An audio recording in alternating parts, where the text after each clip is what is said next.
नमस्ते मित्रों, आज मैं आपके लिए एक ऐसी कहानी लेकर आया हूं जो आपके दिल को झकझोर देगी। यह कहानी विश्वासघात, रहस्य और साहस की है, जो आपको सिखाएगी कि सावधानी और सच्चाई ही जीवन की रक्षा करती है। इस कहानी को सुनकर आप अपने आसपास की दुनिया को नए नजरिए से देखेंगे। अगर आपके पास कोई ऐसी कहानी है तो हमें हमारे ईमेल एड्रेस पर भेजें। ईमेल एड्रेस स्क्रीन पर आ रहा है।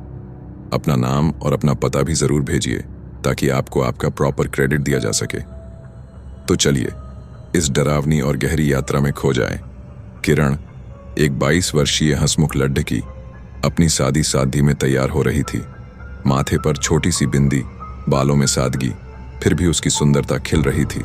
उसकी माँ सरिता उसे पुकार रही थी, बेटी जल्दी कर, लड़के वाले बस आ ही रहे हैं। किरण ने आईने में खुद को देखा। माँ, आज कुछ भी अच्छा नहीं लग रहा। ये क्लिप मेरे बालों में ठीक नहीं बैठ रही। सरिता ने प्यार से उसके बाल संवारे। तू तो सादगी में भी रानी लगती है बेटी। डोरबेल बजी। लड़के वालों का स्वागत गर्मजोशी से हुआ। हमारी तरफ से रिश्ता पक्का है, लड़के की मां कुसुम ने आत्मविश्वास से कहा। पंडित जी से तारीख निकलवाते हैं, जल्दी शादी हो, यही ठीक है। किरण के पिता हेमंत ने कुंडली दिखाने के लिए पंडित गोविंद को बुलाया, लेकिन कुंडली देखते ही पंडित का चेहरा फीका पड़ी डीएच गया। हेमंत जी, ये रिश्ता ना करें, आपकी बेटी वहां सुखी नहीं रहेगी। वो लोग क्रूर और हिंसक हैं। हेमंत सन्न रह गए। क्या कह रहे हैं पंडित जी? पंडित ने गहरी सांस ली। कुंडली ठीक है, पर मुझे अशुभ संकेत दिख रहे हैं। रिश्ता तोड़ ढलीजिए, वरना पछताएंगे। हेमंत ने अपने दोस्त श्याम को फोन किया, जो धौलपुर में रहता था। श्याम ने सख्ती से मना किया। हेमंत, उस घर में रिश्ता भूलकर भी न करना। लड़का शराबी और जुआरी है, किरण की जिंदगी तबाह हो जाएगी। हेमंत ने बिना देर किए रिश्ता तोड़ डाला। अगले दिन कुसुम गुस्से से लाल आंखें लिए हेमंत के घर पहुंची। रिश्ता तोड़ ढाने की हिम्मत कैसे हुई? इज्जतदार लोग ऐसा करते हैं। हेमंत ने शांति से जवाब दिया, हमें आपके बेटे की सच्चाई पता चल गई। वो शराबी और जुआरी है। हम अपनी बेटी की जिंदगी नहीं बिगाड़ सकते। कुसुम चीख पड्ढी, मैं तुम्हारी बेटी को किसी के लायक नहीं छोड़ूंगी। उसने किरण पर हाथ उठाया। हेमंत और सरिता ने उसे थप्पड़ मारकर घर से निकाल दिया। जाते जाते कुसुम चिल्लाई, ये अपमान मैं नहीं भूलूंगी। तुम्हारी बेटी की शादी अब कभी नहीं होगी। उस दिन के बाद किरण की तबीयत बिगड़ने लगी। उसकी चमकती सुंदरता मुरझाने लगी। वो अपने अंधेरे कमरे में अकेली बैठी, दीवारों को घूरती रहती। खाना छोड़ दिया। उसका शरीर सूख कर कांटा हो गया। सरिता रोते हुए बोली, मेरी फूल सी बेटी को किसकी नजर लग गई? हेमंत ने डॉक्टर की सलाह मानी। पंडितों की बात छोड़ दो, समय लगेगा। लेकिन सरिता की चिंता बढ़ती गई। एक नया रिश्ता आया और हेमंत ने उसे पक्का कर लिया। शादी की तारीख तय हुई, पर किरण की हालत और खराब हो गई। उसने बोलना बंद कर दिया, नहाना छोड़ दिया। उसके शरीर से मरे जानवर सी दुर्गंध आने लगी। एक दिन किरण की कॉलेज की सहेली दीक्षा मिलने आई। सादी माथे पर बिंदी। वह किरण की हालत देखकर स्तब्ध रह गई। आंटी, किरण पर भयानक टोटका हुआ है। मेरे दादाजी तांत्रिक हैं, वो मदद कर सकते हैं। दीक्षा ने सलाह दी, मंदिर में माता के सिंदूर का टीका लगाए। अगले दिन सरिता ने किरण को बहाने से दीक्षा के घर ले गई। जैसे ही सिंदूर का टीका लगाया, किरण का शरीर ढीला पड्डी डीडीएच गया। दीक्षा के दादाजी बाबा हरिनाथ ने गंगाजल छिड़का और पूजा शुरू की। तुम्हारी बेटी पर क्रूर टोटका हुआ है। वो दिन ब दिन गल जाएगी और मर जाएगी। समय पर लाए, वरना बचाना मुश्किल था। सरिता ने आंसुओं से पूछा, किसने किया ये? बाबा ने नींबू में लौंग गाढ़ी। किरण चीखने लगी, जैसे कोई चाकू घोंप रहा हो। नींबू को आग में डाला तो किरण को उल्टियां हुई। काली राख और लौंग निकले। गंगाजल और मंत्रों से एक काला साया किरण से निकला, चीखता हुआ भाग गया। सरिता सन्न थी।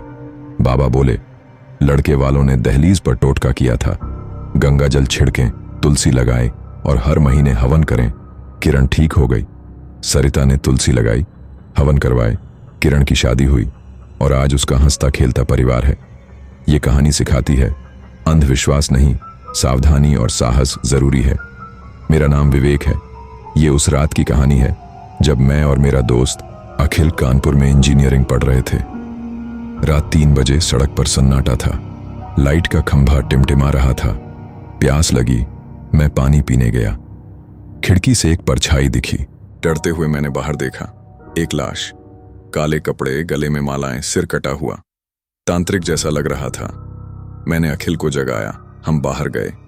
लाश पर नाखूनों के निशान थे। अखिल ने गले का लॉकेट देखा। कितना सुंदर है, ले लूं? मैंने मना किया। मरे हुए का सामान मत छू। पर अखिल नहीं माना। पुलिस आई, लाश ले गई। हम अपार्टमेंट लौटे। अचानक बाथरूम से चीख आई। मैं दौड़ा। खून, टूटी खिड़की और बाहर अखिल लहूलुहान पड़ा था। उसकी मौत हो चुकी थी। शीशे पर खून से लिखा था, लॉकेट दे दो वरना कोई जिंदा नहीं बचेगा। मैं सिहर गया। लॉकेट मेरे पास था। मैं तांत्रिक बाबा शंकरनाथ के पास गया। मैंने सब बताया। बाबा बोले, लॉकेट हनुमान मंदिर में रख दो। मैंने वैसा किया, पर सच जानना चाहता था। अखबारों में कुछ न मिला, पर एक पुराना अखबार गिरा। उसमें सानवी रहस्यमयी कहानी का लेख था। मैं सानवी के घर पहुंचा। ताला लगा था। पड़ोसी ने बताया, पंडित रामनाथ और उनकी बेटी सानवी यहां रहते थे। सानवी गायब हो गई, रामनाथ मर गए। मैंने कॉलेज का पता लिया और घर की तलाशी ली। वहां एक इत्र की शीशी मिली। कॉलेज जाते वक्त सड़क पर पीला दुपट्टा दिखा, उसी इत्र की महक।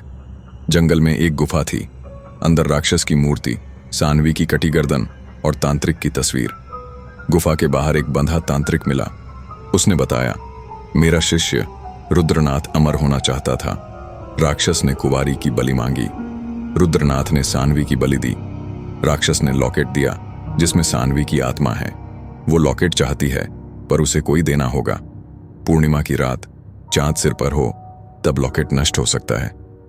आज पूर्णिमा थी। मैं लॉकेट लेने गया। लौटा तो तांत्रिक मरा पड़ा था। सानवी उसकी गर्दन नोच रही थी। मैं बाइक से भागा। सानवी पीछे थी। बाइक का पहिया जाम हुआ। जमीन से हाथ निकले थे। मैं गिर गया, पैर टूट गया। एक ट्रक तेजी से आया। ड्राइवर की आंखें लाल थीं। मैंने अखबार का टुकड़ा पेट्रोल में भिगोया, लॉकेट जलाया। ट्रक में आग लगी। सानवी का अंत हुआ। मैंने अपने पैर और दोस्त खो दिए। ये कहानी चेतावनी है, लालच और अंधविश्वास से बचें। सावधानी और साहस ही जीवन की ढाल है। अगर आपके पास ऐसी कहानियां हैं तो शेयर करें। हमारी ईमेल डिस्क्रिप्शन में है।